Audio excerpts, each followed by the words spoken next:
আসসালামু আলাইকুম। আমি আজকে সরিষা ইলিশ রান্না করব, কিন্তু এখানে আমি দুইটা উপকরণ বেশি দিয়ে সরিষা ইলিশটাকে আরেকটু স্বাদ বাড়ানোর জন্য এখানে আমি দুইটা উপকরণ মিশাবো। আর আমি কিন্তু মাটির চুলায় রান্না করি, যেহেতু গ্রামের বাড়ি আমি থাকি।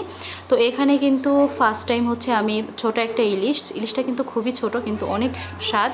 তো ছোট ইলিশটাকে আমি সুন্দর করে লবণ হলুদ দিয়ে মাছগুলো সয়াবিন তেলে ভেজে তারপরে হচ্ছে তুলে নিব। এবং এখানে আমি যে মশলাগুলো ব্যবহার করব সেগুলো হচ্ছে আদা রসুন বাটা, তারপরে সরিষা বাটা, গুঁড়া দুধ আর হচ্ছে পেঁয়াজ বাটা, সাথে কিন্তু 3 পদের মশলাটা দিয়ে দিব। এখানে আমি ধনে গুঁড়া, মরিচ গুঁড়া, হলুদ গুঁড়া দিয়ে মশলাটা সুন্দর করে কষিয়ে তার ভিতরে হচ্ছে 3টা কাঁচামরিচ দিয়ে দিব, জাস্ট মাছের যেন একটু ফ্লেভার আসে। আর মাটির চুলা রান্নাটা কিন্তু অনেকভাবেই কিন্তু পছন্দ করে। আর এখানে কিন্তু আমি মাছগুলো সুন্দর করে কষিয়ে তারপরে হচ্ছে সামান্য পরিমাণ পানি দিয়ে দিব, যাতে সামান্য একটু ঝোল ঝোল থাকে।